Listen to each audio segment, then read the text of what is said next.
오늘 천국 시민의 생활 지침 첫 번째 순서인데 말씀을 함께 나누고자 합니다. 사람이 인정과 또 칭송을 받을 때 옳은 일을 하기가 훨씬 수월합니다. 오늘 큐티 본문의 첫 번째 부분에서 예수님은 우리의 동기를 다음에 세 가지 영역에서 점검해 보아야 된다라고 말씀하십니다.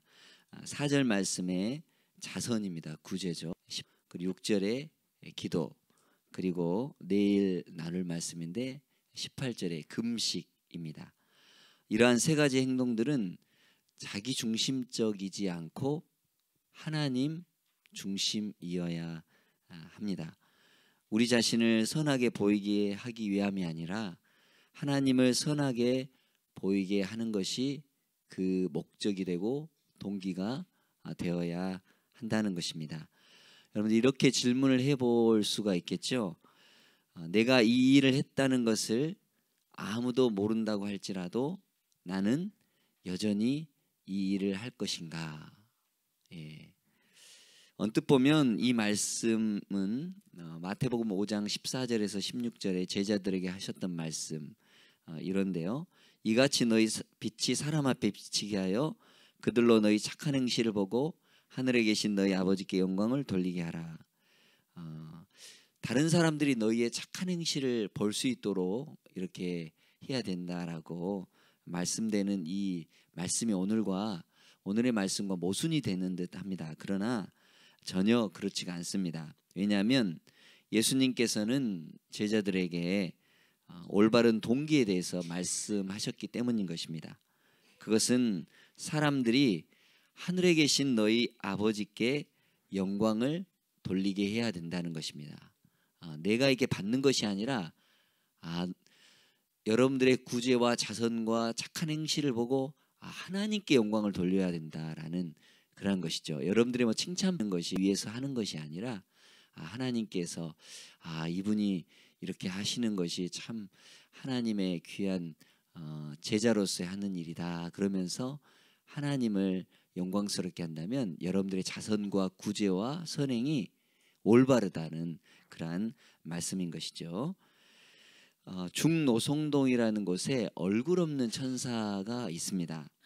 이분의 얼굴을 아는 사람은 아직까지 한 사람이 없는데 CCTV를 이렇게 설치해 가지고 그분을 좀 찾아보려고 했지만 전혀 이렇게 찾아볼 수가 없습니다.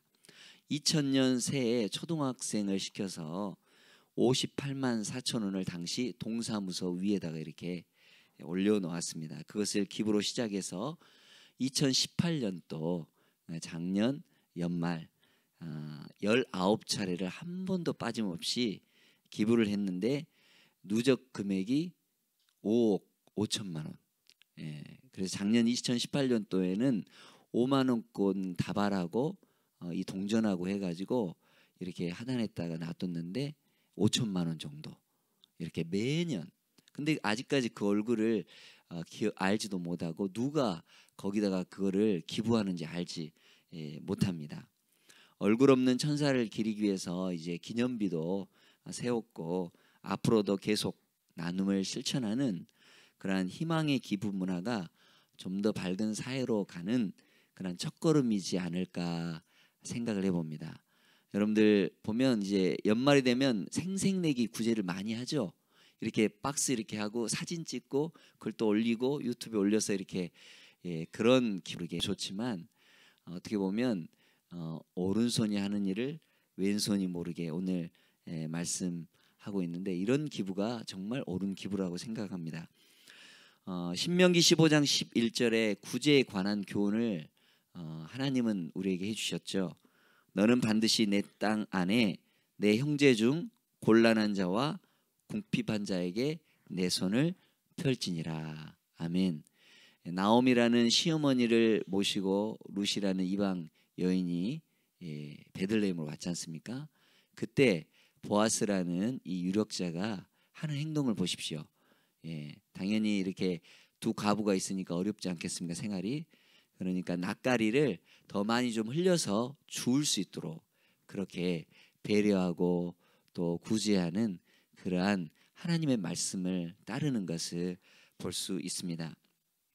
하나님께서는 우리에게 두 손을 주셨죠. 한 손은 받기 위함이요, 한 손은 그러면 어떤 손이겠습니까? 주기 위한 손입니다. 그래서 여러분들 사도행전 초대교회 공동체는 받는 것을 그렇게 부끄러워하지 않았습니다. 또 주는 것을 대단히 막 생각하고 뻐기는 그러한 행동을 하지 않았습니다. 주고받는 것이 예수 그리스도 안에서 사랑으로 공동체가 되어서 하나가 되어서 여러분들 그 사회가 건강하고 밝은 것입니다. 오른손이 하는 일을 왼손이 모르게 할 정도로 구제하고 뵙는다면 하나님께서 기뻐하시고 반드시 하늘나라에서 보상해 주실 줄로 믿습니다. 보상을 목적으로 하는 것이 아니라 긍휼과 자선의 마음이 순수할 때 그 마음을 하나님은 기쁘게 받으신다는 거예요. 우리는 허물과 죄 투성이지 않겠습니까? 죄인 된 우리가 구원을 어떻게 받았습니까? 값없이 받았습니다. 여기서 값없이 받았다는 것은 뭐 아주 싸구려 구원이 아니라 값으로 매길 수 없을 만큼 큰 사랑이요 구원이라는 것입니다. 우리가 이 귀한 사랑을 받았으니 사랑을 흘려보내는 것은 당연한 일이요, 또한 우리 주님께서 그렇게 하도록 우리를 발을 씻겨주시고 너희도 그렇게 해라 라면서 도와주라고 본을 보이라고 말씀해 주고 있는 것입니다. 이러한 사랑을 나누는 믿음의 거룩한 성도들이 되시기를 간절히 축원합니다. 5절에서 마지막 오늘 말씀까지는 뭐에 대해 가르치고 있습니까? 기도에 대해서 가르치고 있지 않습니까? 예수님이 가르쳐 주신 기도가 주기도문입니다. 그러면 여기서 잘못한 기도와 잘된 기도를 비교해 보이고 있는데, 잘못된 기도는 어떤 기도인가요? 중언 부언하는 기도입니다. 아무런 의미 없이 그냥 되뇌이는 기도, 그것이 중언 부언의 기도입니다. 근데 주기도문, 우리 주님께서 가르쳐준 이 주기도는 정말 올바른 모범된 기도라고 할 수가 있겠습니다. 주기도문에는 우리의 인생의 목적이 담겨 있습니다. 주기도문은 예수님을 믿는 것이 어떤 것인지를 밝혀주고 있습니다. 종교개혁자 루터는 주기도문을 이렇게 얘기하고 있는데, 나는 전 성경에서 이 기도만큼 우리 삶을 더 능력 있게 만드는 것이 없다고 본다라고 찬사를 했습니다. 주기도문은 이렇게 우리를 통찰해 줍니다. 우리들이 왜 이런 신앙의 수준에 머물 수밖에 없는지, 우리의 신앙생활이나 기도 또 성품이 그 자리에 머물 수 밖에 없는지, 그거를 가르쳐 주면서 이렇게 해서 주기도문은 우리로 하여금 때로는 비밀스럽게 회개합니다. 때로는 우리의 양심을 가책을 느끼게 하고, 더 중요한 것은 이 주기도문을 통해서 우리에게 엄청난 능력을 부어 주신다는 사실입니다. 어떤 시골 교회에서 이런 일이 있었습니다. 보통 우리 예배를 주기도문으로 마치죠. 그런데 한 성도님이 주기도문 끝난 다음에 아멘 하고 이렇게 보통은 다 같이 기도하지 않습니까? 근데 아멘 한 다음에 나무아미타불 간세음보살 이렇게 하는 거예요. 그래서 목사님이 매번 이러시길래 이 목사님이, 성도님 왜 이렇게 기도를 하십니까? 그랬더니 이분이 하시는 말씀이, 목사님이요, 내사 예수님이 기도를 들어주시지만 행여나 어찌할지 모르니 부처님께 보험 하나 드는 마음으로 기도 이렇게 한다는 것입니다. 여러분들 이게 제대로 된 기도입니까? 우리는 이렇게 웃고 있지만 그분은 그래도 신실한 마음이 있었는지 어쩐지 예수님도 기도를 들으시지만 혹시나 내 기도가 예수님께 상달이 안 되면 안 될 것 같으니까 이렇게 그분에게도 또 기도한다는 거예요. 여러분 주기도문 하나면 되지요? 예수님 한 분이면 되지요? 그렇습니다. 우리는 예수님 한 분이면 되는 겁니다. 다른 것이 필요 없습니다. 오직 예수님 한 분이면 되는 것입니다. 우리의 기도를 들으시고 응답하시는 분이 바로 하나님이라는 사실. 할렐루야.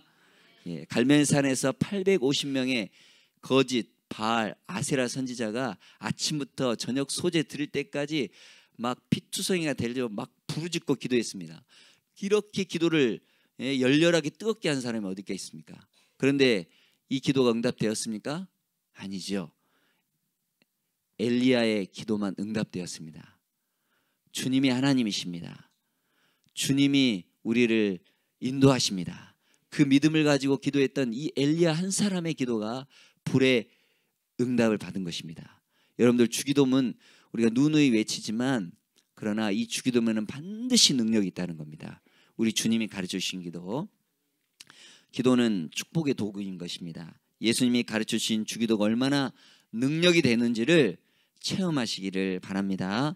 주기도를 통해서 주신 엄청난 축복을 놓치면 우리 인생에 손해가 얼마나 막심한지 우리가 계속해서 기도에서 배워야 될 모범의 기도가 있다면 바로 주기도문인 것입니다. 주기도문의 기도에는 형식과 내용이 있습니다. 예수님이 직접 가르쳐 주신 그 기도 이상만큼의 기도가 어디 있겠습니까? 주기도의 형식의 내용을 보면 하나님을 부르는 것부터 시작하죠. 하늘에 계신 우리 아버지, 그렇습니다. 그리고 그 다음에 기도의 내용이 따라옵니다. 첫 번째 그룹이 하나님을 위한 기도입니다. 하나님의 이름, 하나님의 나라, 하나님의 뜻이 들어 있습니다. 순서를 보면 하나님에 관한 기도가 앞에 있는 것이죠. 기도의 우선순위는 하나님께 집중해야 된다는 것을 말해줍니다. 그리고 이것은 우리의 삶의 우선순위도 하나님이 첫 번째라는 것을 가르쳐주는 것입니다. 또 이것은 우리의 인생을 어떻게 배열해야 되는지도 가르쳐주는 것입니다. 주기도의 두 번째 그룹이 있는데 그거는 우리를 위한 간구입니다. 먼저 누구를 위해 기도해야 된다고요? 하나님, 나라, 뜻, 이름, 그리고 나서 우리의 간구를 드려야 한다는 것입니다. 일용할 양식을 달라고, 또 우리에게 죄 지은 자를 용서해 준 것 같이 우리가 용서해 주고, 그러면 주님께서 우리를 용서해 주시고, 또 우리가 시험에 들지 않고 든든하게 서서 하나님 일을 할 수 있도록 이렇게 악에서 건져 주십시오, 이렇게 기도해야 된다는 것입니다. 여러분, 먼저 구해야 될 것, 나중 구해야 될 것, 이것을 확실히 알고 기도하면 여러분들의 기도에 풍성한 열매를 맺을 줄로 믿습니다. 유창하게 기도하는 것이 중요한 것이 아닙니다. 응답받는 기도를 해야 될 줄로 믿습니다.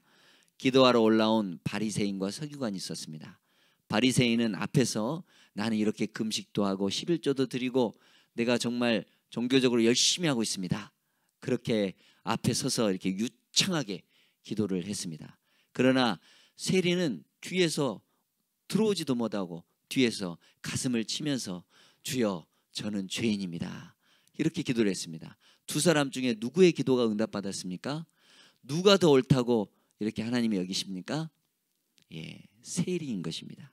한마디의 기도를 하더라도 진심을 담아서 기도한다면 하나님께서 그 기도에 응답하시고 여러분들의 기도를 옳다고 말씀하실 것입니다. 오늘도 이 예배가 끝나면 우리는 주기도문을 할 것입니다. 여러분들, 그러나 이 주기도문이 그냥 주문처럼 외워가는 기도가 아니라, 빨리 지나가 버리지 않습니까? 주문처럼 외워가는 기도가 아니라 그 기도에서 의미를 되찾고 그리고 그것을 소화시켜서 내 것으로 드린다면 기도의 능력은 반드시 나타나게 될 줄로 믿습니다. 예수님 우리에게 주신 주기도라는 실제 기도의 금맥을 캐어서 깊이 넓이 하나님의 기도를 체험하시고 영광을 돌리시는 은혜가 여러분들에게 있기를 간절히 축원합니다.